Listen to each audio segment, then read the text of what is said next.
जिसे क्रांति कहते हैं, उसका अंतिम टप्पा कभी नहीं होता है। उसकी वजह मैं आपको बता दूं कि प्रतिक्रांतिवादी ताकतें हमेशा सक्रिय होती है क्रांतिवादी ताकतों से ज्यादा। प्रतिक्रांतिवादी ताकतों के पास में क्रांतिवादियों से ज्यादा साधन संपादन शक्तियां होती ही है, क्योंकि प्रतिक्रांतिवादी ताकतें निर्माण ही शोषण के लिए होती है, सत्ता करने के लिए होती है, और 24 घंटे वो एडवांस्ड सारी टेक्नोलॉजी का, व्यवस्था का, झूठे तत्वज्ञान का, प्रोपोगंडा का सहारा लेते रहते हैं। और क्रांतिवादी कहीं ना कहीं तत्वों से बंधे हुए होते हैं। इसलिए आप देखते हो कि बाबा साहब ने क्रांति और प्रतिक्रांति में ये दो चेहरों को बिल्कुल बिल्कुल साफ कर दिया है। अब संविधान और वर्तमान का वास्तव क्या है? संविधान और वर्तमान का वास्तव यह है कि राजदंड बाहर आ गया है, और ये मामूली घटना नहीं है। आज ईजेड खोब्रागड़े साहब और उनका फाउंडेशन घर घर में संविधान पहुंचा रहा है। आज हम संविधान को आदिवासियों में पहुंचाने के लिए कामयाब हुए हैं। उसका प्रमाण कम होगा, लेकिन पहुंचाने में कामयाब हुए हैं। यानी जितने लोग आरएसएस के फंदे में फंसकर हनुमान भक्त बन रहे हैं, उसी समाज में हमने संविधान भक्त लोगों को भी पैदा किया। ये हमारे संविधान के ऊपर अडिग रहने का, विश्वास रखने का नतीजा है। मुसलमानों में संविधान पर खड़े रहने वाले लोगों का एक मजमा आगे आ गया है। एनआरसी सीएए के घटना ने तो उन्हें और जागरूक कर दिया, फुले और बाबा साहब पढ़ने के लिए मजबूर कर दिया। इसके लिए मैं मोदी शाह का धन्यवाद हमेशा देता हूं कि आप न आते, एनआरसी न निकालते, तो मोहल्ले में मोमिनपुरा में रहने वाला मुसलमान संविधान को न पढ़ता। आभार है आपका, 1-2 बार एनआरसी और लेकर आइए, ताकि इज्जत खोब्रागड़े और आप सब लोगों का काम बड़ा आसान हो जाए। आसाम के लोगों ने नहीं पढ़ा था संविधान, जैसे 32 लाख लोग एनआरसी के रडार पर आ गए, सब लोग खोजने के लिए शुरू हो गए कि बाबा साहब ने नागरिकता दी कब थी। आज हमसे नागरिकता पे सवाल किया जा रहा है। हम तो समझ रहे थे कि रेडीमेड हमें मिल गया। भाजपा के आज संसदीय मंडल में टोटल 360 खासदार है उनके अपने, बाकी जुड़े हुए हैं। इसमें 160 खासदार आरक्षण से चुने गए।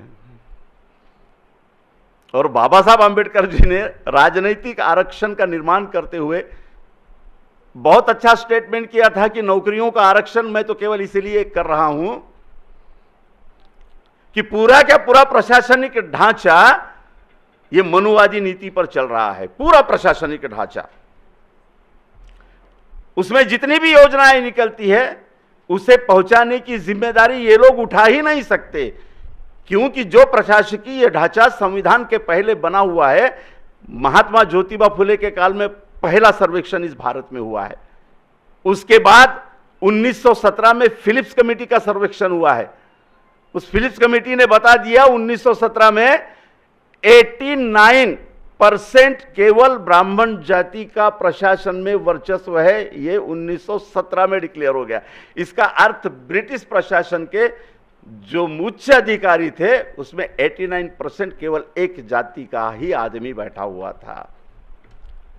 तो वहां पर हमारा आदमी जाए, क्योंकि आखिर लोगों तक कल्याणकारी योजनाएं, शिक्षा की योजनाएं, नौकरियां, उसके जीवन यापन के आदरपूर्वक साधन, संपन्नता सारा पहुंचाने का जिम्मा प्रशासकीय यंत्रणा में है। वहां पर मेरे लोग जाए, क्योंकि मनुवाद को मानने वाले लोग ये सब नहीं करेंगे और नहीं करेंगे। थ्योरी होती है, हम जैसे संविधान को डेडिकेटेड है, वैसे वो भी पूरी ईमानदारी से मनुस्मृति को डेडिकेटेड है, पूरी ईमानदारी से।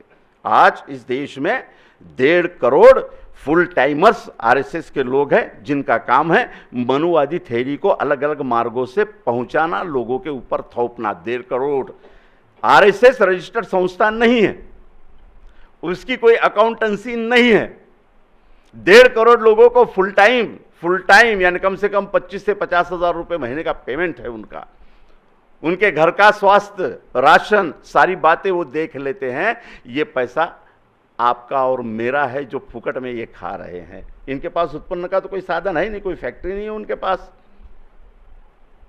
केवल झूठ फैलाना, दंगों के लिए पार्श्वभूमि तैयार करना, बहकाना, संविधान के विरोध में जनमानस तैयार करना, यही काम है उनके पास में। फिर 1.5 करोड़ उनके पास में जो फुल टाइमर्स है, उनको जो पैसा मिलता है वो एक बड़ी व्यवस्था का हिस्सा है। क्योंकि मैं हमेशा कहता हूं कि संविधान विरोधी ताकतें जो हैं, उन ताकतों को कम ना आंको, वो बहुत शक्तिशाली हैं। और एक थ्योरी उन्होंने इस तरह से बनाई है कि केवल आरएसएस के कैडर इस देश की सत्ता नहीं संभाल सकते, तो उन्होंने मुसलमानों में, आदिवासियों में, 18 पगड़ जातियों में अपने कैडर्स तैयार कर दिए हैं। मुसलमानों में आरएसएस के कैडर्स तैयार हो गए हैं, आदिवासियों में तैयार हो गए हैं, एससी एनटी वीजे में तैयार हो गए हैं। इसीलिए मैंने कहा कि भारत के संसद में जो 360 भाजपा के खासदार हैं, उसमें 160 खासदार अनुसूचित जाति जमाती से चुन कर गए हैं। तो बाबा साहब आंबेडकर ने इस आरक्षण की थ्योरी रखी। महात्मा ज्योतिबा फुले से लेकर छत्रपति शाहू महाराज तक एक आरक्षण की थ्योरी का स्पष्टीकरण है। बाबा साहब आंबेडकर जी ने कहा कि नौकरियों का आरक्षण क्यों दे रहा हूं, क्योंकि वहां पर हमारा आदमी जाकर ये कल्याणकारी योजनाओं से अपने समाज को लाभ पहुंचाए। लेकिन संविधान को अक्षुण्ण रखने के लिए जो संविधान बना पाए हैं, वो भी इतना ताकतवर है कि इस देश में ब्राह्मणवादी, मनुवादी ताकतें टिक नहीं सकती है। इतना ताकतवर है, लेकिन उसे कहां से नाकाम किया जाएगा? तो स्पष्ट रूप से बाबा साहब ने यह कहा था कि जिस दिन मतदान का व्यापार करके, आपको भरमा कर, झूठा धर्मराष्ट्रवाद खड़ा करके, धर्म धर्म में द्वेष पैदा करके इस देश का धर्मांत, पूंजीवादी, विषमतावादी आदमी संसद में जाएगा और संसद को काबिज करेगा, उस दिन संविधान को हौले हौले खत्म करने की प्रोसेस शुरू हो जाएगी। ये खत्म ना हो, चाहे कोई भी सत्ता काबिज कर ले, लेकिन जिस ढांचे को हमने बनाया है, जिन आर्टिकल्स को हमने डाला है, उसके इंप्लीमेंटेशन के लिए कार्यपालिका में आरक्षण के तहत जिन ऊंचे ओहदे पे लोगों को भेजा है, उनके पीछे राजनीतिक शक्ति खड़ी रहे हमेशा। इसके लिए आरक्षित राजनीतिक सीटों का निर्माण किया जा रहा है। इस आरक्षित सीटों से जो चुनकर जाएगा, उसके पास इस देश में विषमता से लड़ने की एक थ्योरी रहेगी ही रहेगी।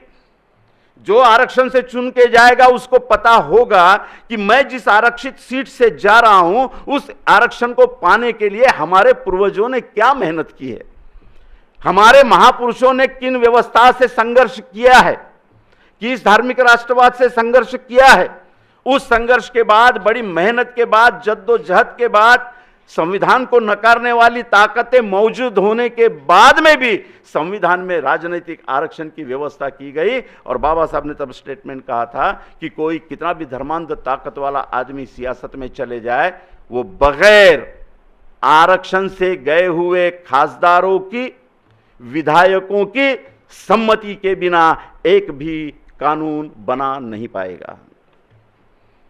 तो देख लीजिए आप ढांचा, बाबा साहब ने आरक्षण में दिए हुए हर विधानसभा से विधायकों को निकाल लीजिए जो आरक्षण से चुनकर आए हैं। संसद में जितने खासदार चुनकर गए हैं, उन खासदारों में से आरक्षण का कोटा आप निकाल कर देखिए, कोई भी कानून उनके सहमति के बिना इस देश का प्रधानमंत्री ही नहीं, कोई नहीं बना सकता। लेकिन 2014 से 2023 तक 122 विधेयक पास हो गए हैं, जिनमें मैक्सिमम विधेयक लगते तो बहुमत में पास किए गए, ऐसा महसूस होता है। लगते तो ऐसा है कि संसद में पास करके लाए गए हैं, लेकिन हर विधायक का गंतव्य ये पूंजीवाद की ओर, मनुवाद की ओर बढ़ते हुए कदमों की निशानदेही है। अभी संगोला बाहर आया है, राजदंड बाहर आया है। आपको पता है, अब जो हमने प्रस्तावना पढ़ी, कांबड़े मैडम ने प्रस्तावना पढ़ी, भारत की पहली संसद में डॉक्टर बाबा साहब आंबेडकर जी ने, पंडित नेहरू, सरदार वल्लभ भाई पटेल, मौलाना अबुल कलाम आज़ाद, राष्ट्रपति राजेंद्र प्रसाद, इनको जो सौंपा था वो इस देश का संविधान था, असली राजदंड था। और इस देश का असली राजदंड संविधान है।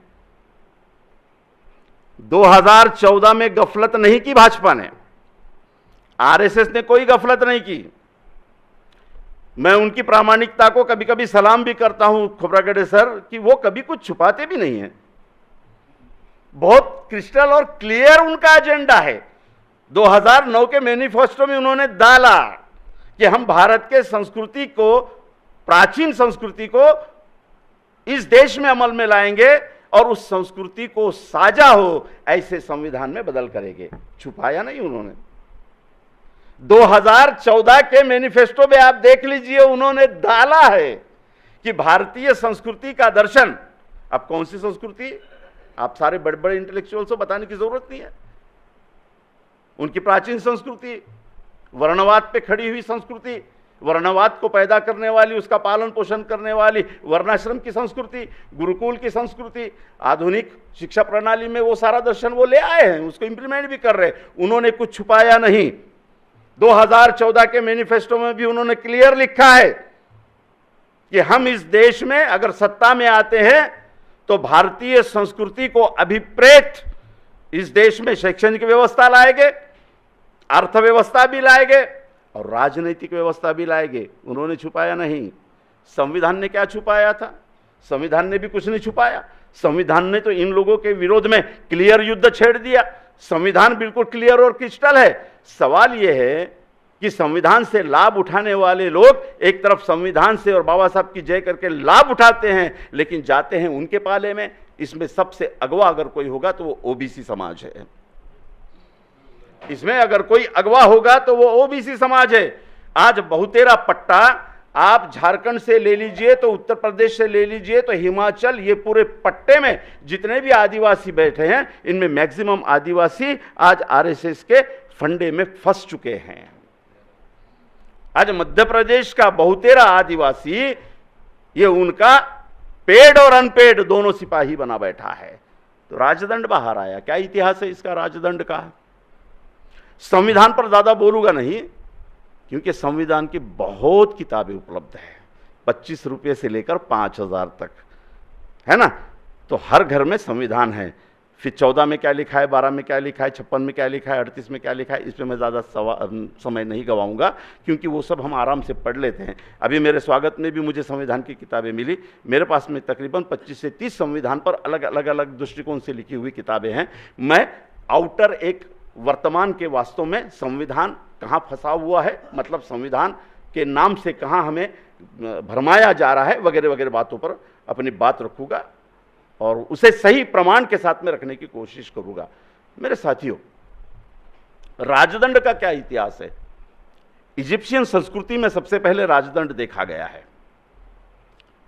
मैं नेट पर सर्च कर रहा था, डॉक्टर इमोलो की किताब मिली मुझे, उसमें उन्होंने राजदंड पर काफी लिखा हुआ है।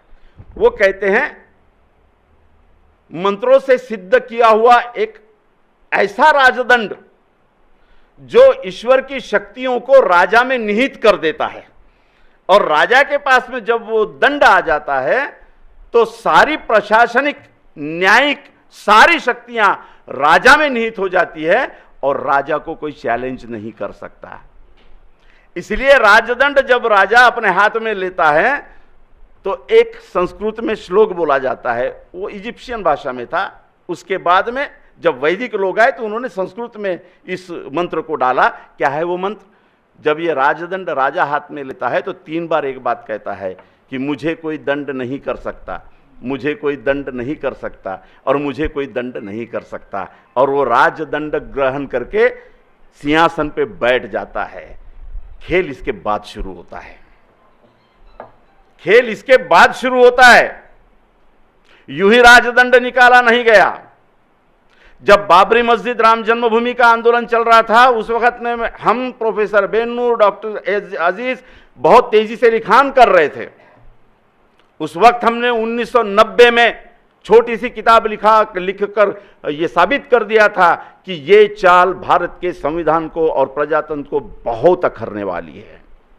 अगर इस पर सारे पुरोगामी लोगों ने, कम्युनिस्ट लोगों ने, फुले अंबेडकरवादी आंदोलन के लोगों ने ध्यान नहीं दिया तो ये राम जन्मभूमि का मुद्दा प्रजातंत्र में ऐसी कील होगी कि आप धर्म राष्ट्र के चढ़ाई को रोक नहीं पाओगे। ये 90 के दशक में कहे थे। उस वक्त काशीराम जी का आंदोलन बहुत तेज चल रहा था। नागपुर में जो बसपा का पहला कैडर है, हम लोग उस बसपा के पहले कैडर से, फाउंडर से, मैं काशीराम जी के साथ में 3 से 4 सभाएं कर चुका हूं।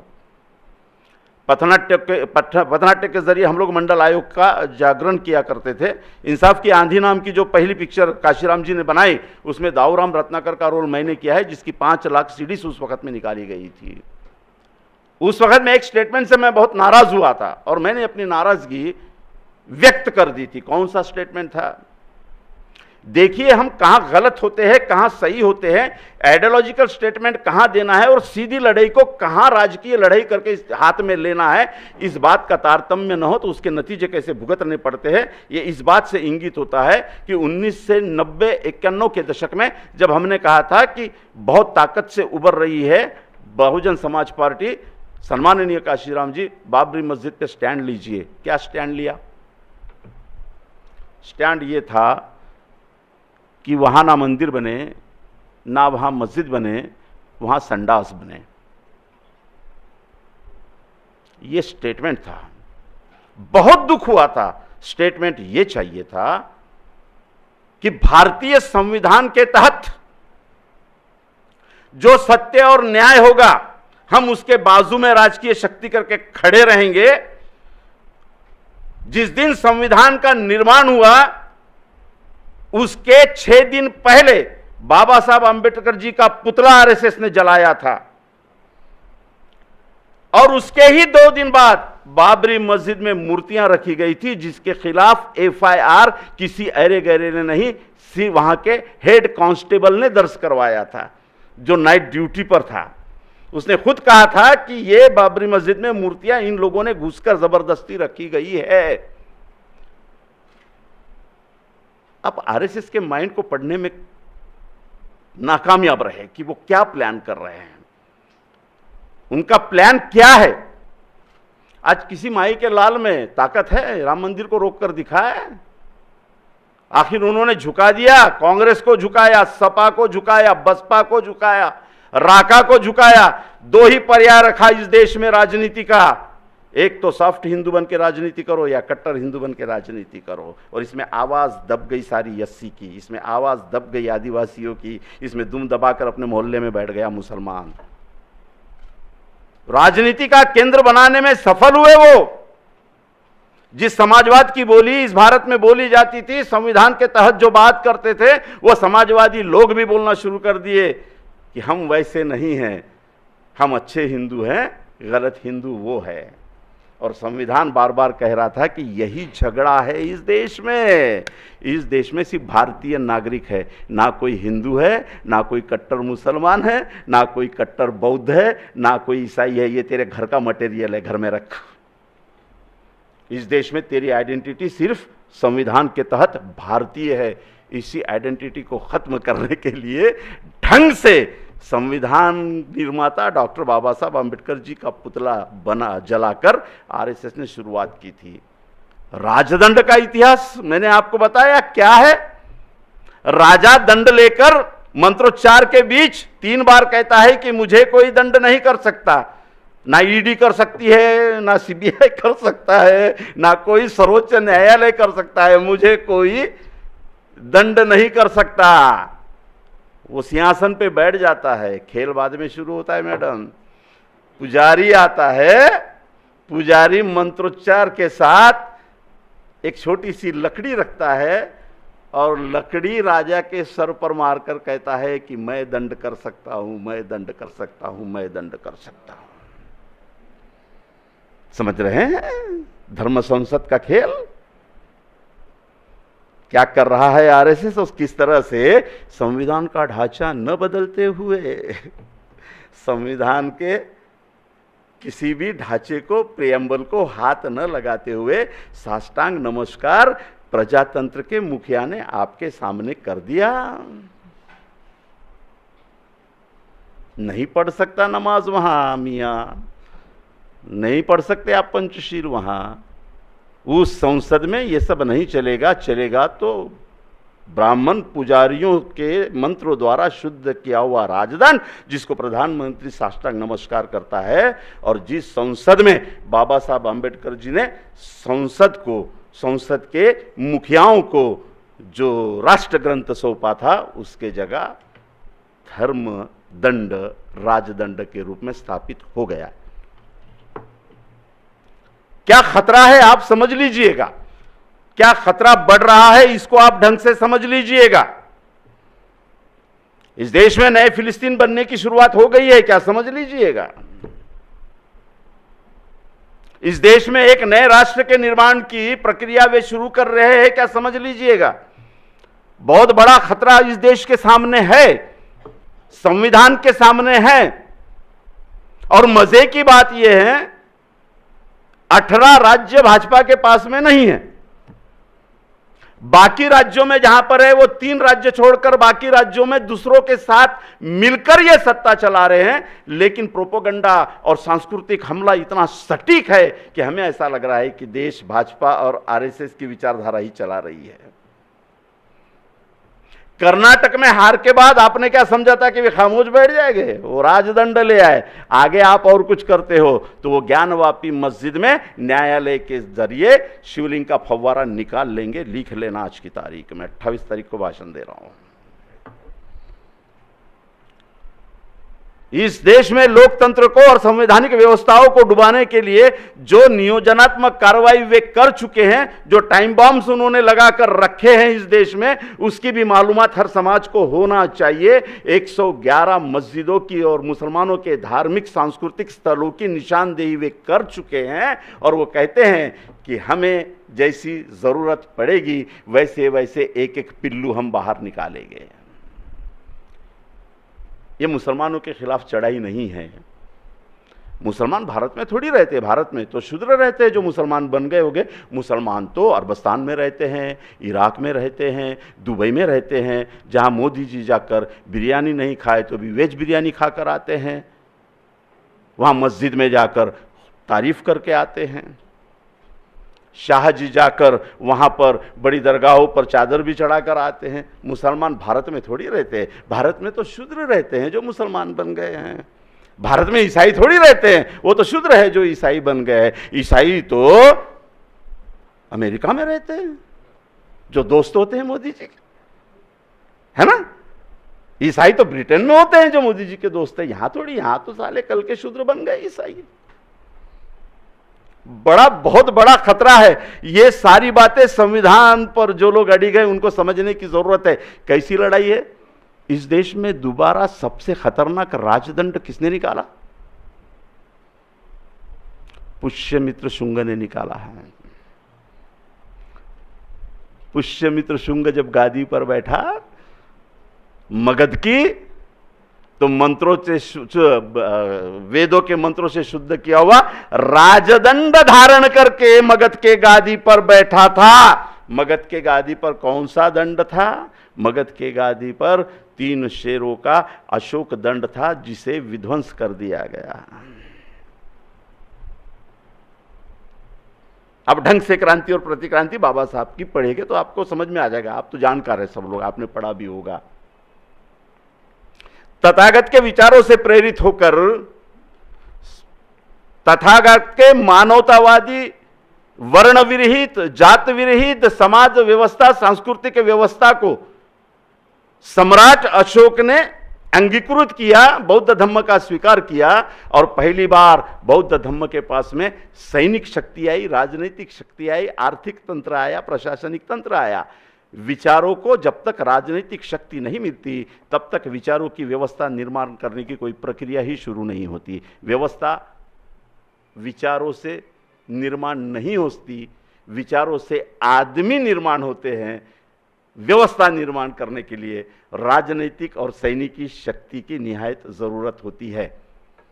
तो जब सम्राट अशोक ने बौद्ध धर्म का स्वीकार किया, राजनीतिक शक्ति आई, और आप देखेंगे कि बौद्ध धर्म की समतावादी संस्कृति कहां से कहां तक पहुंची और कितने विशाल शालाओं का निर्माण हुआ, कितने सांस्कृतिक ठिकानों का निर्माण हुआ। आप सब देखते हैं, संस्कृत को खालसा करके पाली भाषा को राजभाषा बनाया गया। कहां तक? डॉक्टर एडवोकेट परमेश्वर मेनन की किताब का मैं हमेशा अपने भाषणों में रेफरेंस देता हूं, the history of Hindu imperialism net पर मौजूद है।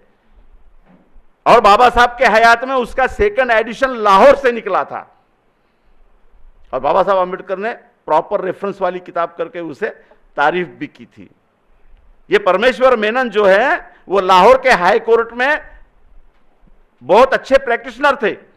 बाद में उन्होंने बौद्ध धर्म में भंते श्रामणेर जो होते हैं वो पद स्वीकार किया और जिंदगी भर वो महाथेरो करके रहे। उनकी किताब ये स्पष्ट रूप से बताती है कि ब्राह्मणवाद के सामने सबसे बड़ा खतरा बौद्ध विचारों से भी ज्यादा बौद्ध धर्म को मिली हुई राजकीय शक्ति थी। और ब्राह्मणवाद जानता था कि राजकीय शक्ति जब तक हमारे पास में है हम जीवित हैं, और जिस दिन राजकीय शक्ति हमारे हाथ से चली गई हम मृत है। क्योंकि एक कोटेशन बाबा साहब का क्रांति और प्रतिक्रांति में है कि अशोक के काल में ब्राह्मण भी उतने ही सर्वसाधारण नागरिक थे जितने अन्य थे, उन्हें भी उतना ही अधिकार था जितना ब्राह्मणों को था। यानी मनुस्मृति के आधार पर ब्राह्मणों ने करोड़ों लोगों को अछूत बनाया, लेकिन बौद्ध धर्म ने उन्हें अछूत नहीं बनाया, उन्हें बराबरी का नागरिक ही समझा। लेकिन जिनके जीन्स में, जिनके ब्लड में श्रेष्ठतावाद घुसा हुआ हो, वे किसी भी समता को नहीं मानते, वे अपने आप को श्रेष्ठ ही मानते हैं। और इस श्रेष्ठता के लिए जितना भी संहारक रूप सामने लाना पड़े वे लाते हैं। आखिरी सम्राट बृहदत्त को पुष्यमित्र शुंग ने मारा और मगध की गादी हस्तगत की, 96,000 विहारों को जला दिया। रिकॉर्डेड है, 96,000 विहारों को जला दिया, और जो बड़े विहार जला नहीं सका उसे ब्राह्मणी मंदिरों में परिवर्तित कर दिया। लेकिन ये हुआ कैसे? केवल विरोधी पक्ष वालों ने राजदंड के लिए जो कुछ नाटक हुआ उसका निषेध किया है, बहिष्कार किया है, लेकिन पहल अभी हुई नहीं है। वो राजदंड स्थापित हो गया है। इतना तो हुआ, संविधान को लेकर जो मूवमेंट इस देश में चली उसमें इतना तो हुआ कि विरोधी पक्ष 18 विरोधी पक्षों ने इसका बहिष्कार किया, और वो इस प्रक्रिया में नहीं गए। इतना तो इस प्रजातंत्र में संविधान ने माइंड सेटअप किया कि ऐसी कृतियों का विरोध किया जाए। ये हमारी बड़ी उपलब्धता है, बड़ी उपलब्धता है। तो साथियों, जब बृहदत्त को मारा गया तब मैं हर भाषणों में ये रेफरेंस इसलिए लेता हूं कि वर्तमान में क्या चल रहा है इसकी एक आलेख, इसकी एक प्रतिरूप हमारे सामने आए। संविधान तो वही है, सारी कार्यप्रणाली, प्रशासन प्रणाली, फौज तो वही है। तो जब बृहदत्त को मारा तो सारी कार्यप्रणाली, न्याय व्यवस्था, प्रशासन व्यवस्था तो बौद्धों की ही थी। समझ रहे हैं ना आप? सारी प्रणाली, आज भी सारी संसद लोगों से चुने हुए लोगों की है, आज भी सारी विधायिका लोगों से चुने हुए लोगों की है। हम प्रजातंत्र में ही जी रहे हैं, लेकिन राजदंड बाहर निकल गया। आखिरी राजा बृहदत्त के काल में तो सारी यंत्रणा बौद्धों की थी, लेकिन पुष्यमित्र आ गया, और पुष्यमित्र ने जब बृहदत्त को मारा तो पूरी क्या पूरी बौद्ध यंत्रणा खामोश रही, विद्रोह नहीं हुआ। कोई इतिहास नहीं दिखाता कि विद्रोह हुआ। क्यों? यही तो वर्तमान की समस्या है कि क्यों भाई, सम्राट बौद्ध, तत्वज्ञान बौद्ध, मिलिट्री बौद्ध, सारे के सारे ऑफिसर्स बौद्ध, एक पुष्यमित्र शुंग वंश का ब्राह्मण बृहदत्त को मार देता है, विद्रोह की कोई साक्ष्य इतिहास नहीं देता। क्या वर्तमान में यही सब कुछ हो गया है? क्या मिलिट्री को इस तरह गुमराह किया गया कि ऊपर का ढांचा तो बौद्धिज्म का दिख रहा था, लेकिन अंदर से पूरा ब्राह्मणी हिंदुत्व जोर पकड़ चुका था। गंभीर मुद्दा है। वर्तमान के संदर्भ में यह लिंक समझ लेना बहुत जरूरी है। आज मिलिट्री के 99% कैप्टन्स आज इस देश के आईएएस ऑफिसरों में एक बहुत बड़ी लॉबी जो कमांडिंग पोस्ट पर है, रॉ की लॉबी, आईबी की लॉबी, ईडी की लॉबी, सीबीआई की लॉबी, हाईकोर्ट की लॉबी, सुप्रीम कोर्ट की लॉबी किस मानसिकता में चली गई ये समझ रहे हैं आप और हम बहुत आराम से समझ रहे हैं। सुप्रीम कोर्ट के निर्णय मजाक का विषय बन चुके हैं। बाबरी मस्जिद का निर्णय आपने पढ़ा, 5 मेन फाइंडिंग्स है। सुप्रीम कोर्ट पहला जज राज्यपाल बन गया, दूसरा सांसद बन गया, तीसरा राज्यपाल बन गया, चौथा एक बहुत बड़े अंडरटेकिंग गवर्नमेंट का चेयरमैन बन गया, पांचवा अभी इंतजार में किस राज्य का मुझे राज्यपाल देते हैं। इन 5 लोगों ने निर्णय दिया था। 5 फाइंडिंग्स है। कौन सी? वहां पर राम मंदिर था ही नहीं, सुप्रीम कोर्ट का फाइंडिंग, वेरी गुड। दूसरा, मंदिर गिराकर मस्जिद बनाई गई, इसका कोई सबूत नहीं मिलता। तीसरा, राम जन्म वहां पर मूर्तियां रखी गई, एक आपराधिक कृत्य था। चौथा, जो बाबरी मस्जिद गिराई गई वो संविधान और कानून के विरोध में था। और 5वां फाइंडिंग, लेकिन देश में शांतता और आगे आने वाले सारे कशमकश को देखते हुए सुप्रीम कोर्ट के जज ये निर्णय देते हैं कि ये 5 एकड़ कहीं मुसलमानों को अलग दे दे और ये पूरा का पूरा हिंदुओं को दे दे ताकि झगड़ा खत्म हो। सुप्रीम कोर्ट इंटरनेशनल लेवल पर इसकी चीरफाड़ हुई और उसमें भी कभी भी कल्पना नहीं की होगी संविधान निर्माताओं ने ऐसा एक कलम डाल दिया, बहुत ही क्रूर कलम। कौन सा? इसके खिलाफ कोई अपील किसी कोर्ट में नहीं की जा सकती। शिंदे वाईट आहेत पण चालून घ्या, कारण पर्याय नाही। काय निर्णय आहे कोर्टाचा? शिंदे सरकार जो बैठी वो पूरी अवैध है। उनका सरकार का गठन करना अवैध है, सब अवैध है, लेकिन उद्धव साहब ने राजीनामा दे दिया इसलिए हम कुछ नहीं कर सकते। फ्लोर टेस्ट करना था, हमने तब भी पोस्ट डाली वीडियो बनाकर। फ्लोर टेस्ट करते तो हारना तो निश्चित था, उद्धव जी हार जाते तो यही सुप्रीम कोर्ट कहता फ्लोर पर तो हार गए, वो तो संवैधानिक हार है, हम क्या कर सकते हैं, जाओ अपने घर। क्यों हो रहा है ये सब? ये एक मैनिपुलेटेड खेल पूरे भारत में चल रहा है। ये संविधान को परे धकेलकर मनमानी डिसीजंस और मनमानी एक टारगेट के तरफ जाने के लिए रास्ते बनाए जा रहे हैं। संविधान ने ऐसी कल्पना कभी नहीं की थी। बाबा साहब ने सुप्रीम कोर्ट के बारे में कहा था कि इस देश के अन्यायग्रस्त समाज, तबका या किसी भी इकाई को संविधान प्रदत्त न्याय के लिए आखिरी स्टेशन कोई होगा तो वो सुप्रीम कोर्ट है। और सुप्रीम कोर्ट की यह हालत बना दी है। पुष्यमित्र शुंग ने बृहदत्त को मारा, गादी हाथ में ली, मगध की गादी, और पहला संस्कृत में राजदंड हाथ में लेने के बाद में मोटा फंक्शन झालेला है, बहुत बड़ा फंक्शन हुआ है। पुष्यमित्र का जो राज्यारोहण हुआ है उसको देख लेना। वैदिक पद्धति से यज्ञ किए गए और यज्ञ करके उसने राजदंड अपने हाथ में लिया और पहला संस्कृत का श्लोक बोला, यौमे श्रमण शिरो देहति तस्याहि शतशः दीनार दास्यामि। जो मुझे एक बौद्ध का या श्रामणेर का सर काट के लाके देगा उसको 100 सोने की मुद्राएं दूंगा। राजदंड ग्रहित करने के बाद में ये आदेश है। 2023 में राजदंड हमारे देश के प्रजातंत्र के संसद में स्थापित किया गया है। पुष्यमित्र शुंग ने जो कुछ किया वो समता, न्याय, बंधुता के विरोध में किया गया प्रतिक्रांति का बहुत बड़ा सफल प्रयोग था, ये बाबा साहब ने कह दिया। लेकिन मैंने कहा अपने शुरुआत में, ये युद्ध रुकता नहीं है और रुकने वाला भी नहीं है। तो क्या हमने हथियार डाल दिए? तो क्या पुष्यमित्र शुंग ने फिर से नई आवृत्ति मनुस्मृति की लाई? तो क्या हम खामोश बैठे? नहीं, हमारे गले में हंडी आई हुई, हमारे कमर में झाड़ू आई, जो लोग नहीं झुके उनको शूद्र कह के गांव के बाहर निकाल दिया, सारी बातें छीन ली गई, लेकिन युद्ध निरंतर चलता रहा। अब एक बात महत्वपूर्ण मैं आपको बताने जा रहा हूं कि संविधान का विरोध आरएसएस या हिंदुत्ववादी ताकतें इतनी तेजी से क्यों करती है। एक ही बात है, इस देश में कभी भी स्वदेशी राजनीतिक तंत्र नहीं था। पहली बार स्वदेशी राजनीतिक तंत्र सम्राट अशोक के काल में ही स्थापित हुआ। उसके पहले जो स्थापित हुआ था वो विदेशी राजनीतिक तंत्र है जो शोषण के ऊपर आधारित है।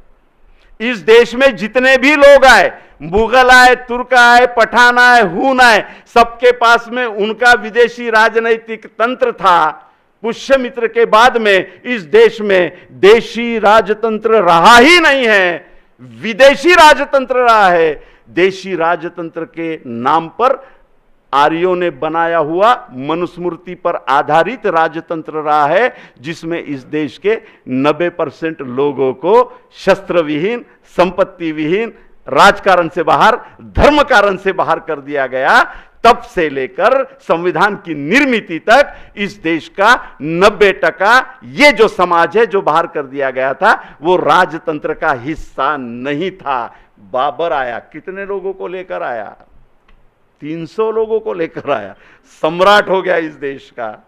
खिलजी आया, कितने लोगों को लेकर आया? आपको लग रहा होगा खिलजी आया तो बहुत बड़ी फौज लेकर आया होगा, कुछ नहीं, 3-3.5 हजार की फौज थी खिलजी के पास। ब्रिटिश आए तो आपको क्या लग रहा है बहुत बड़ी फौज लेकर आए? नहीं। मुगल आए तो बहुत बड़ी फौज लेकर आए? नहीं। उनके पास में अपना विदेशी तंत्र था राजनीति का। उस विदेशी तंत्र में कभी उन्होंने यहां के दबे कुचले लोगों को हिस्सेदार बनाया, वे राजा बन गए। कभी ब्राह्मणवाद के विदेशी राजतंत्र से हाथ मिलाया, वे सत्ता में आ गए। पहली बार देशी राजतंत्र की शुरुआत इस देश में ब्रिटिशों के आने के बाद, महात्मा ज्योतिबा फुले के क्रांति के बाद शुरू होती है। देशीय राजतंत्र की शुरुआत महात्मा ज्योतिबा फुले के क्रांति से होती है।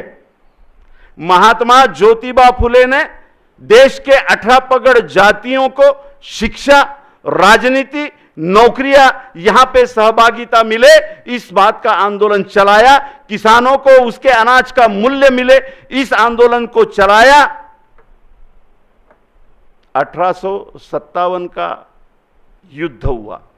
1857 पहली बार इस देश में भारतीयता की अलग जगी। बाबा साहब आंबेडकर ने जब संघीय भारत का ढांचा बनाया तब इस देश में 547 राज्य है। इसलिए पाकिस्तान बन गया अखंड भारत को तोड़कर। ये आरएसएस की फोकनाड़ लॉजी को भी हमको बराबर जवाब देना पड़ेगा। भारत, अखंड भारत बनने से पहले, संवैधानिक भारत की स्थापना के पहले 1930 में बाबा साहब का संपूर्ण मसूदा समिति के बैठक में भाषण है, जिसमें बाबा साहब कह रहे हैं कि सबसे बड़ा चैलेंज तो ये है कि इस देश को अखंड बनाने के लिए 547 छोटे मोटे राज्य को खालसा करना पड़ेगा। और 547 राज्य खालसा करना यानी टेढ़ी खीर है, क्योंकि 547 राज्यों के पास में उनका राजदंड है, उनके नियम है, उनकी फिलॉसफी है।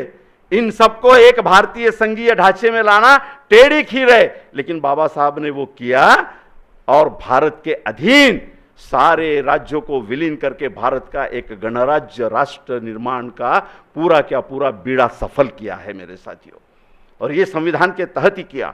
लेकिन पहली बार 1857 में जब अंग्रेजों के खिलाफ युद्ध किया गया तो आपको इस बात का इल्म होना चाहिए कि 1857 में पहली बार हम भारतीय है, ये बात लोगों के दिमाग और दिलों पे आई। क्यों आई?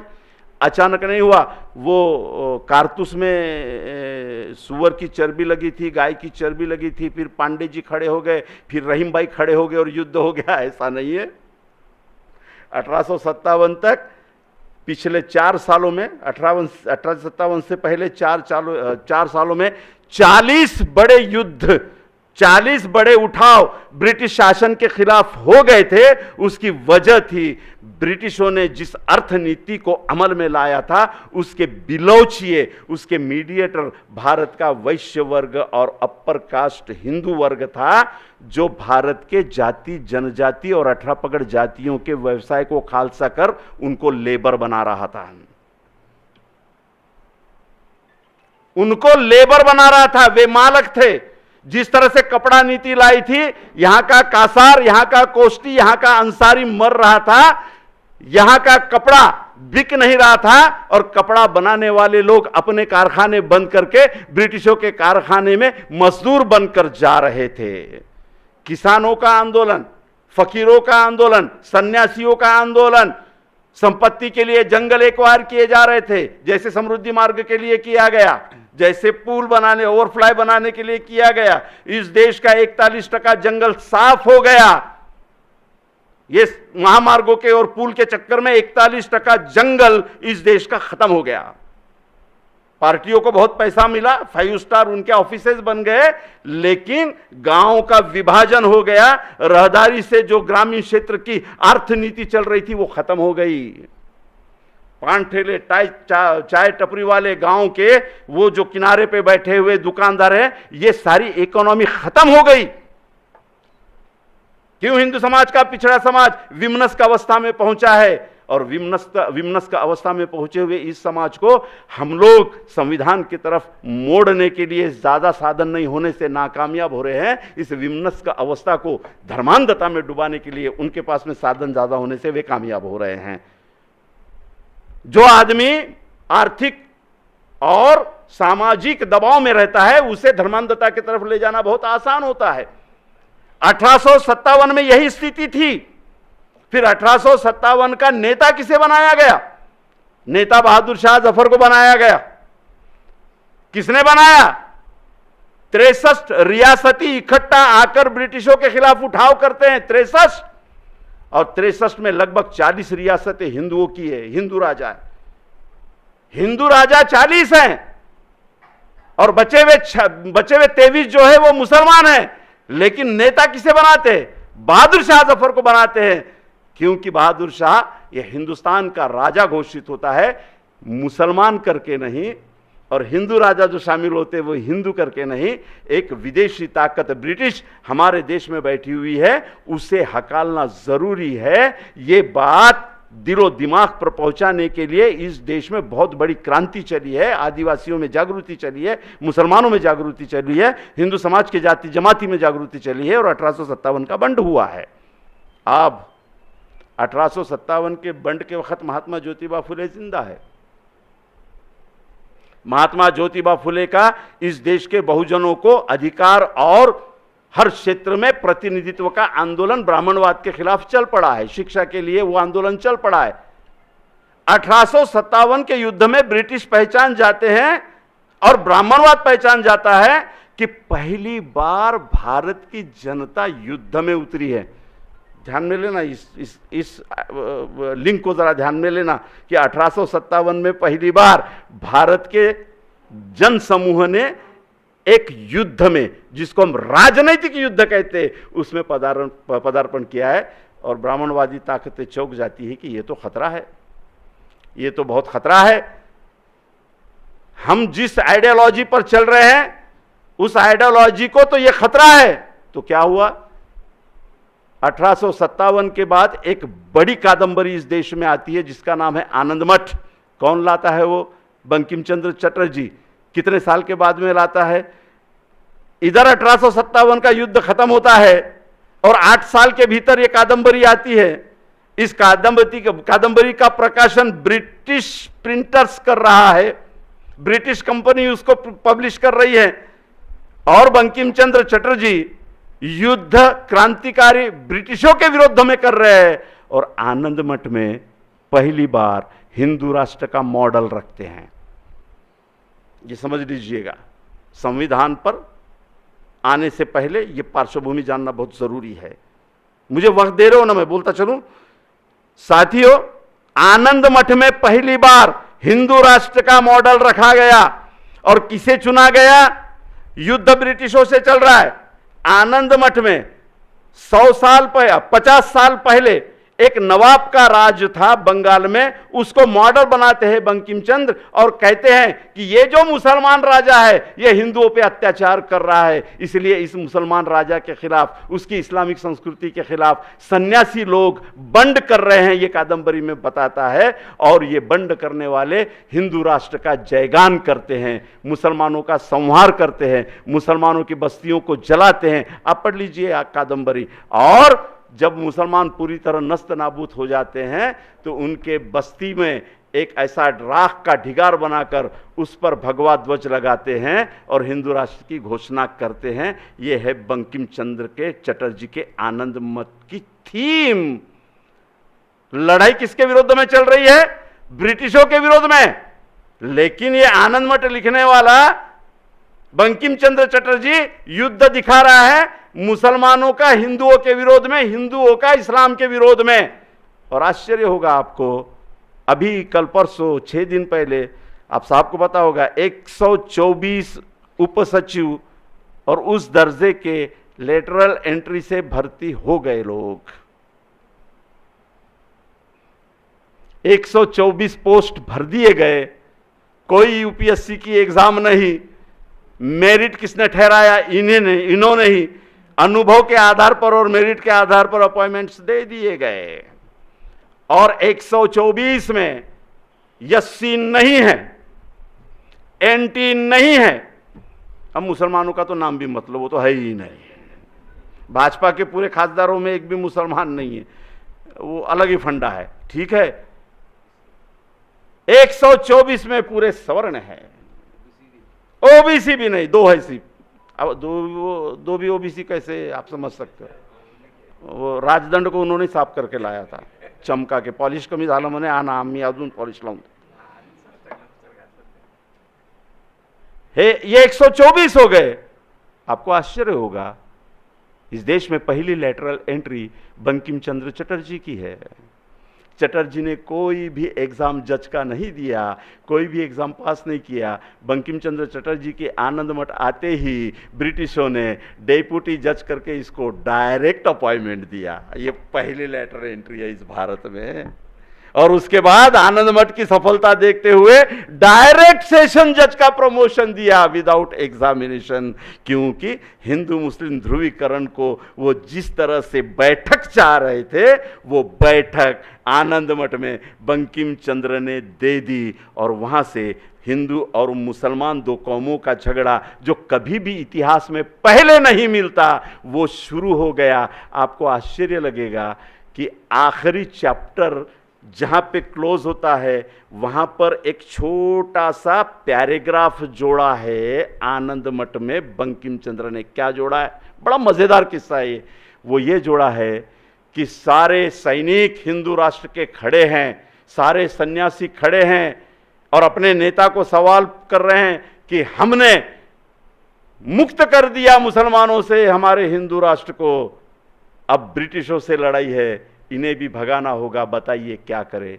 तो वो जो सन्यासियों का नेता है, वो अचानक हाथ उठाकर कोई मंत्र पढ़ता है तो ऊपर से एक देवदूत उतरता है और इन सैनिकों को कहता है कि नहीं, हमारा युद्ध केवल और केवल मुसलमानों के विरोध में था। जो ब्रिटिश आए हैं वो भगवान के भेजे हुए प्रतिनिधि है, इसलिए उनके खिलाफ युद्ध नहीं, उन्हें सहकार्य करना हमारा परम कर्तव्य है। आनंद मठ एंड होता है यहां पे।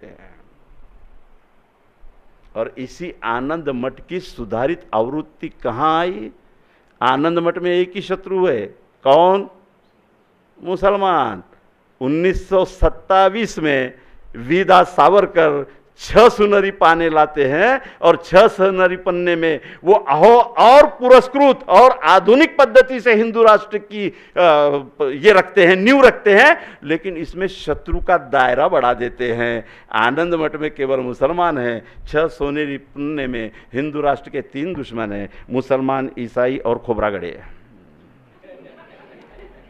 यानी बौद्ध लिखा हुआ है उसमें पढ़िए 6 सुनहरी पन्ने, 6 सुनहरी पन्ने पढ़िए। ये सारा चल रहा है, ये सारा चल रहा है। महात्मा ज्योतिबा फुले के बाद में इस देश में संविधान प्रदत्त तत्वों पर चलने वाले छत्रपति शाहू महाराज का काल आता है, क्योंकि महात्मा ज्योतिबा फुले को गुरु स्थान पर छत्रपति शाहू महाराज भी मानते थे। और 1920 में सत्यशोधक समाज की पहली स्थापना कोल्हापुर में छत्रपति शाहू महाराज ने की। और आपको ताज्जुब लगेगा कि इस पूरे भारत देश में गोलवलकर का पुतला पहली बार किसी ने जलाया होगा तो वो कोल्हापुर में सत्यशोधक मंडल के लोगों ने जलाया, जो छत्रपति शाहू महाराज के आशीर्वाद से खड़े हुए थे। और पहली बार इस देश में एक राजनीतिक युद्ध भी छिड़ता है, ब्राह्मण विरुद्ध अब्राह्मण नेता राजनीति में।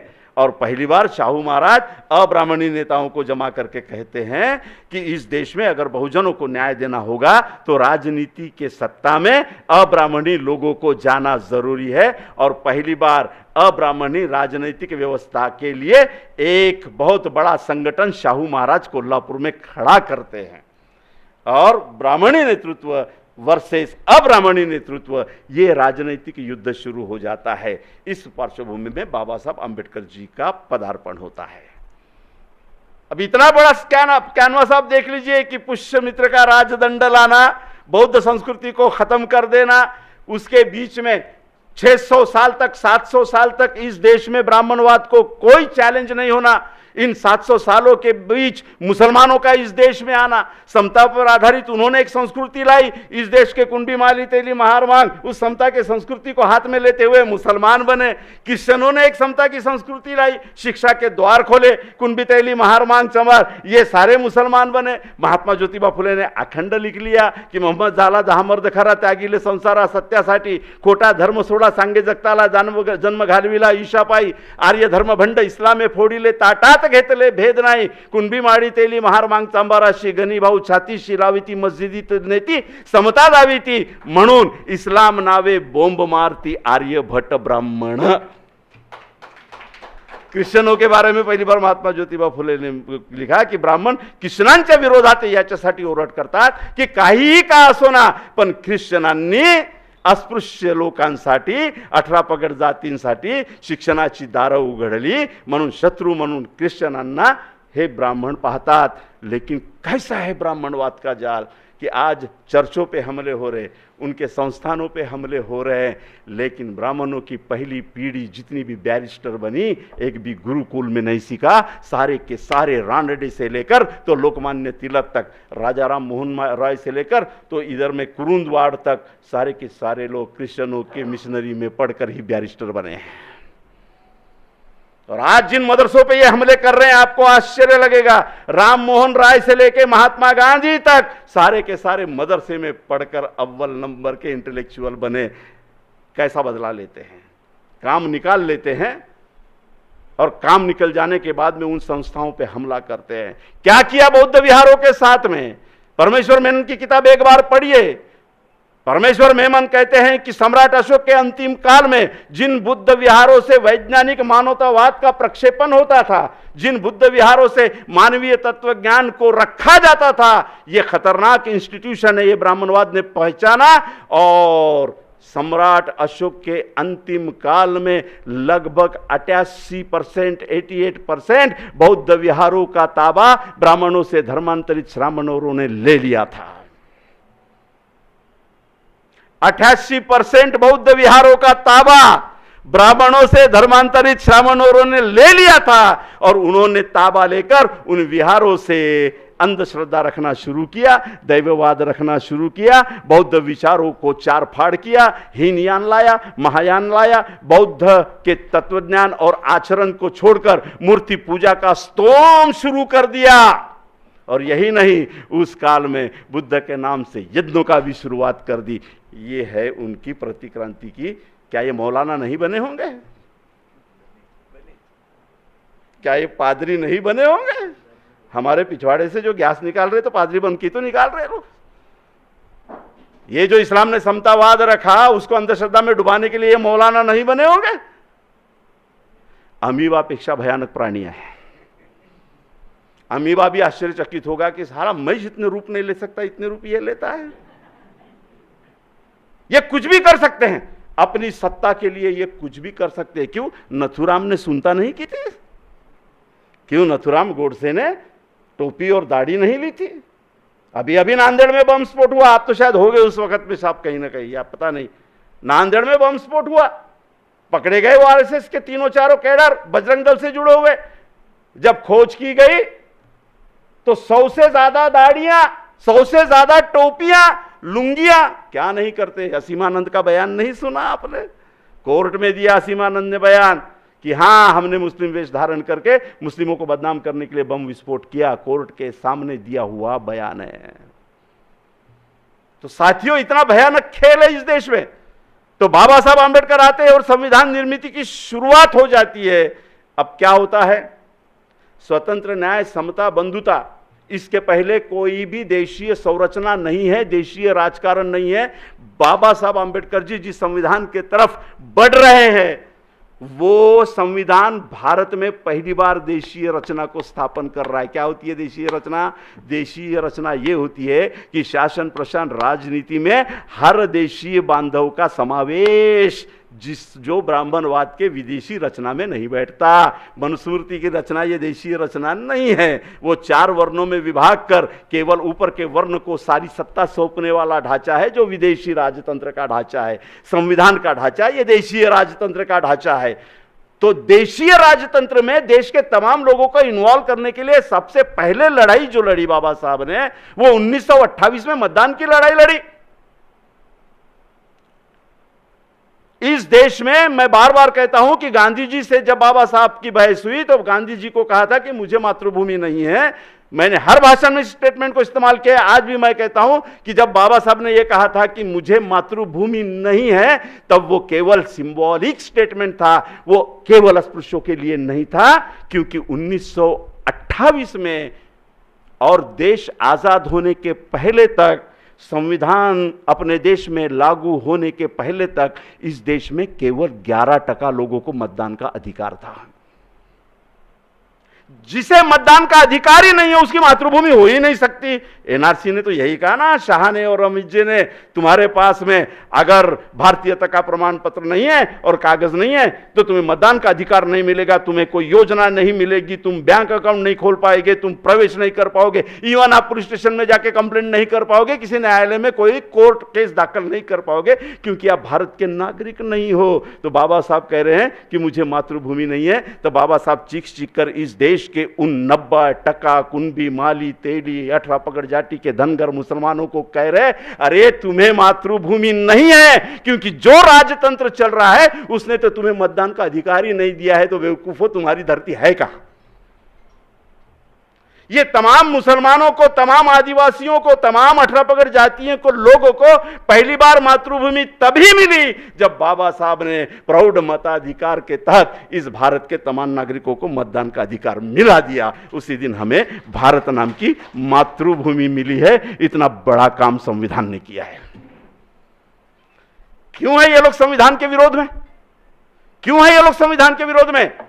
क्योंकि जो इनका विदेशी ढांचा है उसको पूरी तरह तहस नहस करने का काम संविधान की देशीय रचना करती है। कोई जान सकता था, समझ सकता था कि जिन लोगों को अस्पृश्य करके बाहर फेंक दिया वो आदमी संविधान लिख सकता है, और उसी के खून का आदमी इतना बड़ा ऑफिसर बन के प्रशासन में संविधान की प्रस्तावना पढ़ने का हुक्म जाहिर करके उससे पढ़वाने के लिए मजबूर कर सकता है। ये है देशीय रचना की शक्ति जो संविधान देता है। तो कैसे विरोध हुआ संविधान का? अपने आप नहीं मिला, संविधान का एक टकराव है। वो टकराव कैसे है देखिए, जब संविधान बनना शुरू हुआ 1932 में ब्रिटिशों ने जाहिर कर दिया था कि हम स्टेप बाय स्टेप स्वतंत्रता दे देंगे, भारत का संविधान कैसे हो इसकी प्रक्रिया शुरू हो गई, इसकी बहस शुरू हो गई। 1932 में डॉक्टर भगवान दास, जो कि भारत के बहुत मशहूर व्यक्तित्व थे और उच्च वर्ण से आते थे, भगवान दास बहुत बड़ा नाम है। क्या लाया उन्होंने 1932 में?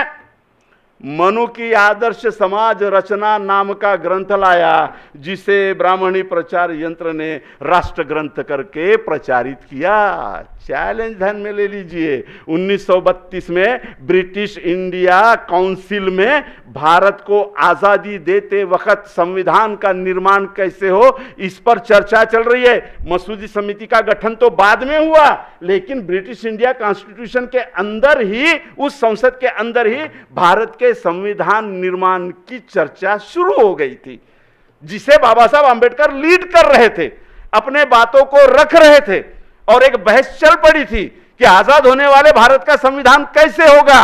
उसी वक्त में 1932 में डॉक्टर भगवान दास मनु की आदर्श समाज रचना नाम का ग्रंथ लाते हैं और तमाम वर्तमान पत्र, तमाम मीडिया, वर्तमान का जैसा गोदी मीडिया है वैसा ही प्रचारित करता है कि ये ग्रंथ भगवान दास का आदर्श समाज रचना का संहिता है और हमें नए संविधान की जरूरत नहीं है। 1934 में जब प्रौढ़ मताधिकार से लेकर, निर्वाचन क्षेत्र से लेकर भारत में न्याय व्यवस्था का ढांचा कैसा हो इस बात को लेकर, संघीय रचना को लेकर बहस चल रही है, 1934 में समाजशास्त्री केवल मोटवानी, इन्होंने फिर एक ग्रंथ लाया, मनु की आदर्श रचना। देखो संविधान के पैरेलल ये मनुस्मृति को कैसे ला रहे हैं। 1934 में ये लाया, उसके बाद में 1949 में केवी रामास्वामी, रंगास्वामी, बड़ा नाम है, केवी रंगास्वामी बड़ा नाम है, इन्होंने एक नया ग्रंथ लाया जिसका नाम था भारत का कन्फ्यूशियस मनु। और जैसे 1949 में रंगास्वामी ने भारत का कन्फ्यूशियस मनु नाम का किताब लाया, गोलवरकर लिखते हैं यही हमारे पास में असली संविधान है, हमें नए संविधान की जरूरत नहीं है, ये गोलवरकर कहते हैं। और 1949 में हमारा संविधान मुकम्मल हो जाता है, 1951 में उसे अमल में लाया जाता है प्रत्यक्ष रूप से, बाबा साहब आंबेडकर हयात में है। और 1951 में पंढरपुर के रुक्मिणी मैदान में एक बड़ी सभा होती है गिरीश शास्त्री की। गिरीश शास्त्री कौन है? शंकराचार्य है। और आपको एक पता होना चाहिए कि जो राजदंड है उससे भारत के सभी बड़े पीठ जुड़े हुए हैं, शक्तिपीठ जितने हैं अब उनका मानदंड राजदंड बन गया है। और वो राजदंड कहां स्थापित हुआ है? संसद में। जैसे राम जन्मभूमि अभी इस देश का राष्ट्रीय प्रतीक बन गई है, उसी तरह राजदंड अब राष्ट्रीय प्रतीक बन गया है। कैसे विरोध करोगे, क्या करोगे, चिंता का विषय है।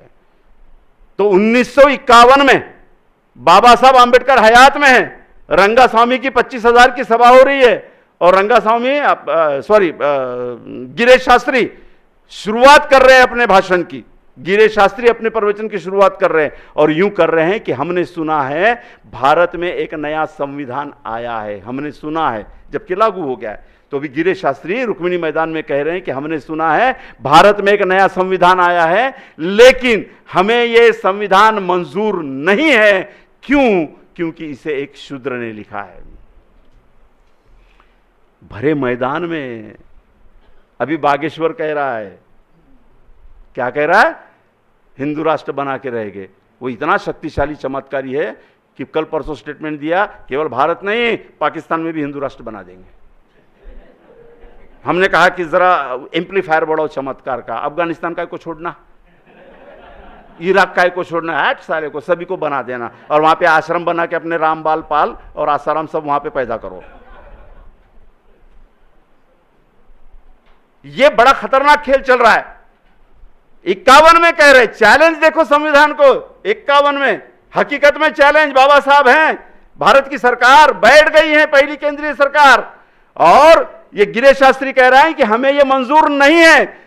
पत्रकार ने पूछा कि क्यों मंजूर नहीं है, आपने भाषण में बोला इसलिए कि वो शूद्र ने लिखा है।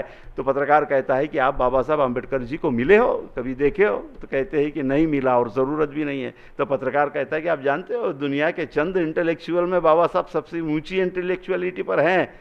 अमेरिका में जब प्रॉब्लम हुआ था, इंग्लैंड में जब प्रॉब्लम हुआ था, तो जो आयोग चुनाया गया था उसमें बाबा साहब भारत से अकेले थे, गुरुकुल का कोई मिला ही नहीं था, क्योंकि वो कंदमुळं याच्या पलीकडे जातच नाही म्हणे ते, खूप झालं तर गोबरवर येऊन त्यांची बुद्धिमत्ता संपते, म्हणून भारतामध्ये एकच बुद्धिवंत होता बाबासाहेब आंबेडकर, म्हणून इंग्लंडच्या त्या रुपीच्या प्रॉब्लेमसाठी जो आयोग झाला होता सर, त्याच्यात उसमें से बाबा साहब आंबेडकर अकेले भारतीय थे। क्या कहता है गिरीश शास्त्री, होगा ना बुद्धिवंत, हमें क्या करना है, हम बाबा साहब की तरफ ऐसे देखते हैं जैसे किसी नाले में से बहता हुआ दूध आता है और वो गंदा हो जाता है।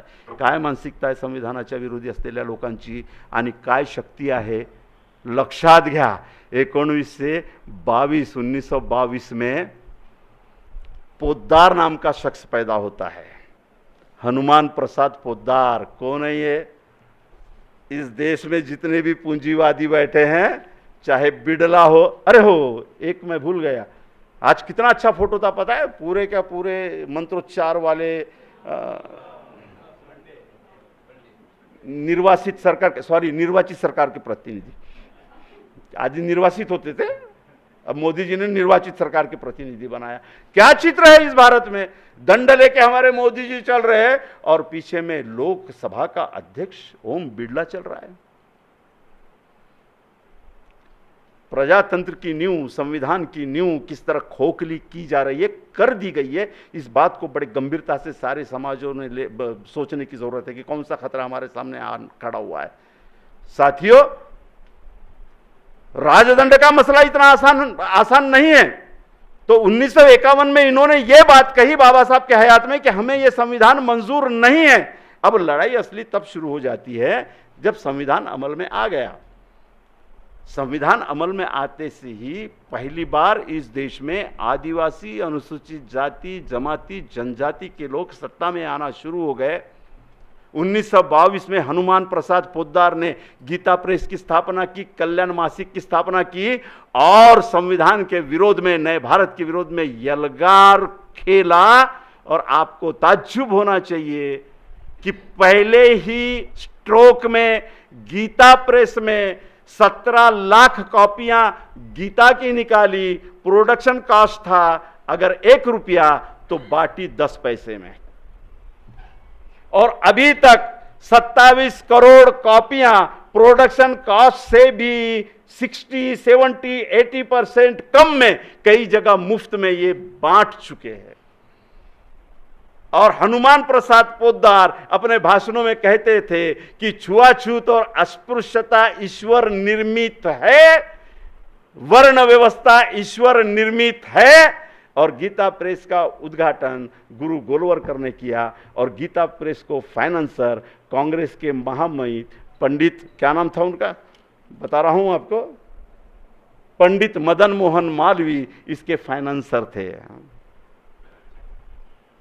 समझना कितना बड़ा जाल है। पंडित मदन मोहन मालवीय इसके फाइनेंसर थे और इनके बहुत अच्छे संबंध सरदार वल्लभ भाई पटेल से थे, राष्ट्रपति राजेंद्र प्रसाद से थे। और जब भारत की पहली संसद बैठी, 200 पंडितों का आरती उतारकर उनके पैरों का तीर्थ पीकर राष्ट्रपति राजेंद्र प्रसाद राष्ट्रपति के पद पर बैठे हैं। संविधान के सामने चैलेंजेस उसकी निर्मित के समय से ही है, पैदा होने से पहले यह विरोध है। अब सवाल यह है कि भारत में जो प्रच्छन्न युद्ध छेड़ दिया गया है उसे हम कैसे निपटेंगे। 2024 हमारे सामने है। कर्नाटक में एक हमने अच्छा उदाहरण दिया है कि जो लोग संविधान के विरोध में हैं उनको हम सत्ता से बाहर रखने में कामयाब हो गए हैं। किस पार्टी की सत्ता बैठी वो इंपॉर्टेंट मेरे लिए ज्यादा नहीं है, ज्यादा यह है कि जो लोग संविधान के खिलाफ स्पष्ट काम कर रहे हैं हम उनको हटाने में एक जगह कामयाब हुए, एक संदेश दिए हैं कि ऐसी धर्मांधता आपकी नहीं चलेगी, ये देश जमहूरियत से चलता है, हम एक संदेश देने में कामयाब हुए हैं। क्या किया है इन्होंने? आपके शक्ति के 4 स्रोत है, एक राजनीतिक शक्ति, दूसरी औद्योगिक शक्ति जो व्यापार के माध्यम से आती है, तीसरी प्रशासनिक शक्ति और चौथी शक्ति है शिक्षा की शक्ति। शिक्षा की शक्ति को मनुस्मृति पर आधारित कर दिया है। मैं कोल्हापुर में गया था, हम और ताहिरा कोल्हापुर में गए थे। भाषण से पहले एनडी पाटिल ट्रस्ट ने भाषण लिया था। मैंने कहा कि भाई मेरा बूट खराब हो गया, मुझे चप्पल लेनी है अच्छी कोल्हापुरी, तो चलिए बोले। चमार के दुकान में ले गए। कौन था मालिक उसका? एमटेक हुआ इंजीनियर, बराबर है सर, एमटेक हुआ इंजीनियर जो चमार फैमिली से आता है, वो दुकान चला रहा था। मैंने कहा कि नौकरी नहीं मिली। नहीं बोले, मैं एक कंपनी में अच्छे पोस्ट पे था। मैं बोला फिर? नहीं बोले, अभी जो मुद्रा लोन आया उसमें मुझे बाकायदा लोगों ने आकर बताया। फिर मैंने देखा कि ये है कौन, देखा जाए तो मुझे जो तस्वीरें लगी थी समझ में आ गया कि ये आरएसएस के लाइन में मिल गया है। गंभीर बात बता रहा हूं। मैंने छोड़ दी बोले वो नौकरी और एक फैक्ट्री बनाई। फैक्ट्री को मुझे आराम से लोन मिल गया, आराम से मुझे प्रोडक्टिविटी के लिए जगह दे दी गई।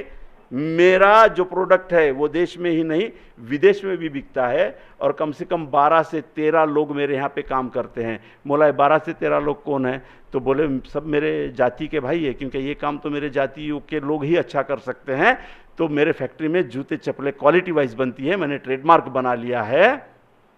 मैंने सोचा कि किस तरह एक इंजीनियर को चमार से जुड़े हुए व्यवसाय में वापस भेज दिया, किस तरह 14 लोगों को उसी व्यवसाय में स्थापित कर दिया और ब्राह्मणवाद ने अपने लिए प्रशासन का रास्ता 100% रिजर्व कर लिया। क्या ग्लोबलाइज आइडिया है उनके पास में। कितनी खतरनाक आइडिया है कि नई शिक्षा योजना में आप जिस जाति के हो उस जाति का अच्छे से अच्छा व्यवहार आपको सिखाया जाएगा, प्रशिक्षण दिया जाएगा, पैसा दिया जाएगा। आपका बिजनेस केवल देश में नहीं विदेश में भी कैसे जाए इसके लिए भी हम हाथ बार लगाएंगे, अपनी पायरी छोड़ने का नहीं। आपली पायरी सोडायची नाही। मनुस्मृतीनं जाती व्यवसायाच्या पुढं जायचं नाही। मनुस्मृतीने जाति व्यवसाय के बाहर जाने का नहीं ये कह दिया है। तुझे क्या चाहिए हम देते हैं, जाति व्यवसाय के बाहर जाने का नहीं। आधुनिक मनुवाद इस तरह से वे संविधान के माध्यम से ही ला रहे हैं। अब हमारा सारे हिंदू, मुसलमान, बौद्ध, सिख, ईसाई, हिंदू में भी वो जो मनुवाद से पीड़ित है उनके लिए कह रहे हैं हमें संविधान को बचाना है। तो आने वाले समय में सबसे पहले राजनीतिक शक्ति इनसे छीननी होगी, वरना 2014 से लेकर जिस तरह से संविधान प्रदत्त स्वायत्त संस्थाओं का गला घोट दिया गया, क्या आपने सोचा था इस देश में सामाजिक संदेश देने का आधार था फिल्म? मदर इंडिया से लेकर अन्ना भाऊ साठे के पिक्चर देख लीजिए, मध्यकाल के सारे फिल्म देख लीजिए, नीरू फुले से लेकर तो अच्छे अच्छे ओमपुरी से लेकर जितने भी कलाकार हैं उनकी फिल्में देख लीजिए। एक संदेश देने का काम, व्यवस्था के विरोध में भी खड़ा होने का काम फिल्में किया करती थी। कश्मीर फाइल्स, कर्नाटक फाइल्स ये व्यवस्था के हस्तक बनकर देश को ध्रुवीकरण में ले जाने के लिए काम कर रहे हैं। अभी 12 फिल्म ला रहे हैं, अभी टीपू सुल्तान पे ला रहे हैं, अभी तमिलनाडु फाइल्स लाने की घोषणा कर दी है। क्या कर रहे हैं ये लोग? ऐसे में आपकी और हमारी सबकी जिम्मेदारी ये है कि ऐसी ताकतों से शक्ति छीने। सबसे पहले शक्ति छीनना है। अगर शक्ति छीनेंगे तो हम लोग संविधान को बचाने में कामयाब हो जाएंगे, वरना बहुत बड़ा संकट है। नौकरियां बंद है, नौकरियों की भर्ती होगी ऐसा हमें नहीं लगता। बैकलॉग वैसे की वैसे है। मुसलमानों को मार्जिनलाइज कर दिया गया है। मुसलमान डरे हुए भी हैं और मुसलमान कोई उलझन नहीं चाहते, ये भी मैं आपको बता रहा हूं, क्योंकि मैं उस समाज का हिस्सा हूं। क्योंकि मैं उस समाज का सभासद हूं, मैं उनकी मानसिकता को महसूस करता हूं, रोज उसमें जीता हूं। अभी गुजरात में जो चुनाव हुए थे उसमें 46 सीटों पर मुसलमानों ने भरभरा के वोट दे दिया इनको और कहा कि जाओ सियासत में। हमने जब वहां पर पूछा, वहां पे सर्वे किया, वहां की मालूमात ली, तो इतना सिंपल जवाब दिया उन्होंने, साहब 63 साल तक धर्मनिरपेक्षता के नाम से जिनको हमने सियासत दी थी, उनके ज़माने में इतने दंगे हुए कि हमें वहाँ पर भी रिश्वत देकर दंगे के बाद में हम ही आरोपी बनकर जो कुछ बचा खुचा है वो लगाकर जमानत लेनी पड़ती थी। धर्मनिरपेक्षता के नाम से जिन लोगों को राज सौंपा, उन्होंने 63 साल में ये बदहाली की, तो अब तो डायरेक्ट हमला करने वाले सत्ता में आए हैं, अभी उनको सत्ता दे दी तो वो कुछ नहीं करते, बोलते हैं कि मियाँ जहाँ है वहीं पर अपना ठोक पीट करते रहे, लेकिन जाते जाते पूछ लेता है, और मियाँ कैसे क्या हो, सलाम। जीने के लिए कम से कम इतना तो मिल रहा है, बेमौत मरने से बेहतर इतना तो मिल रहा है। ये देखो, ये साइकोलॉजिकल इफेक्ट डालने में वो जो कामयाब हुए हैं, इस बात को भी गंभीरता से समझना पड़ेगा। अभी नया शिक्षा नीति में ईसाइयों पे हमले शुरू हो गए, संविधान प्रदत्त सारे संस्थाओं को खत्म किया जा रहा है। सबसे ज्यादा जगह जो है वो ईसाई मशीनरियों के पास में है। इनका टारगेट क्या है, आपके नागपुर में, ताजाबाद में एक्वायर कर ली गई जमीन, क्या हो रहा है वहां पर, सौंदर्यीकरण हो गया, 500 बेड का हॉस्पिटल आ रहा है और मल्टीप्लेक्स कॉम्प्लेक्स आ रहा है। कौन है इसके मालिक, आप जानते हो, जिनका बर्थडे था उनके सारे साथी है। आप समझ लेना, ईसाइयों की कमेटी हुई थी, मैं उसमें गया था, नितिन सरदार थे, बोले दूसरा हमला हम पर है। ईसाई मशीनरियों को खत्म करने के लिए कंपलसरी मराठी पढ़ाने का कंपल्सेशन कर दिया गया है कि ईसाई मशीनरी को अब जितने भी स्कूल है उसमें मराठी कंपलसरी पढ़ाना ही पड़ेगा। अगर मराठी नहीं पढ़ाते हो तो आपको परमिशन नहीं, आपके स्कूलें बंद कर दो। वो कहते हैं कि हमारा बिजनेस ही एजुकेशन है और इंग्लिश का एजुकेशन देना अच्छा, यही हमारे बिजनेस की असली बैठक है। अगर हम कंपलसरी यहां पर मराठी पढ़ाना शुरू कर देंगे तो बच्चा हमारे पास में क्यों आएगा, वो तो यहां से जाएगा। और दूसरी बात, ये लोग जितनी जगह चर्च के पास में है उनके पुराने दस्तावेज मांग रहे हैं, मदरसों के दस्तावेज मांग रहे। ये सारा जो काम चल रहा है, ये संविधान प्रदत्त सारी व्यवस्थाओं को उध्वस्त करने का काम कर रहा है। मेरे साथियों, आज वर्तमान में संविधान को बचाने की जिम्मेदारी तुम्हारी और मेरी है। आने वाले चुनाव में, मैं राजनीतिक बात नहीं कर रहा हूं, लेकिन हम सब मतदान करने वाले लोग हैं, तो हम राजनीति से अछूत नहीं रह सकते। हम लोगों को राजनीति करनी ही पड़ती है। जब हम मतदान करने जाते हैं तो राजनीति वहीं हमारी शुरू हो जाती है। 2024 में बहुत कॉन्शसली समाज में संवैधानिक व्यवस्था जिंदा रहे, इस और ही हमें जाना होगा। मॉब लिंचिंग करने वाले लोगों को मंत्री जाकर अगर तिरंगा उड़ाता है तो व्यवस्था कहां तक गई है, ये समझ लीजिए। उन्नाव में दलितों की चमड़ी छीन लेने वाले उन लोगों को 6 दिन में, 8 दिन में बेल मिल जाती है। बिल्किस बानो के बलात्कारियों को अच्छे व्यवहार और संस्कार के कारण छोड़ दिया जाता है। तो इस देश में संविधान प्रदत्त व्यवस्था के विरोध में क्या चल रहा है, इस बात को परखना बहुत जरूरी है। मुसलमानों से मैं हमेशा आह्वान करता हूं कि आप जिस तरह से खोबरागढ़े साहब और उनका समाज संविधान पर चर्चाएं ले रहा है, अब मदरसों में, मस्जिदों में, मुसलमानों के इदारों में, चर्च में, गुरुद्वारों में, सिखों की संस्थाओं में, बोहरा खोजा समाज की संस्थाओं में, आदिवासियों के गोटुल में, बंजाराओं के गोटुल में संविधान पर चर्चा होनी चाहिए, संविधान पर परिसंवाद होना चाहिए और संविधान को बचाने के लिए हम सब लोगों ने इकट्ठा आना चाहिए। मैंने जो आलेख लिया उस आलेख को मैंने अपनी किताब में सविस्तर लिखा है। फुले शाहू गांधी आंबेडकर का ब्राह्मणी राष्ट्रवाद से संघर्ष, इस किताब में मैंने पूरी बात, मतलब कहां से, बौद्ध प्रतिक्रांति से लेकर, पुष्यमित्र से लेकर तो वर्तमान के संविधान निर्मिति तक लिख छोड़ा है। और दूसरी एक इंपॉर्टेंट किताब है बहुजनांता इस्लाम स्वीकारण्याचा सामाजिक इतिहास, दोनों किताबें यहाँ उपलब्ध है। मैं चाहता हूं कि आप लोग वो खरीदें। 400 रुपये का सेट है लेकिन 300 में मिलेगा। इसमें एक बात हुई थी, मैं 2 मिनट लेना चाहूँगा, कि गांधी का नाम डालने के बाद में काफ़ी ऑब्जेक्शंस मेरे पास तक पहुँचे कि साहब फूले शाहू अंबेडकर तो ठीक है, लेकिन आपने गांधी कैसे डाला, वो ब्राह्मणी राष्ट्रवाद के विरोध में कैसे थे? तो मैंने कहा कि आपने पढ़ी किताब? तो बोले नहीं। तो मैं बोला यार ऐसी मत पूछ लीजिए कीजिए, नहीं, ये कॉमन स्टेटमेंट है कि गांधी ने हमारा दुश्मन, हमारा शत्रु।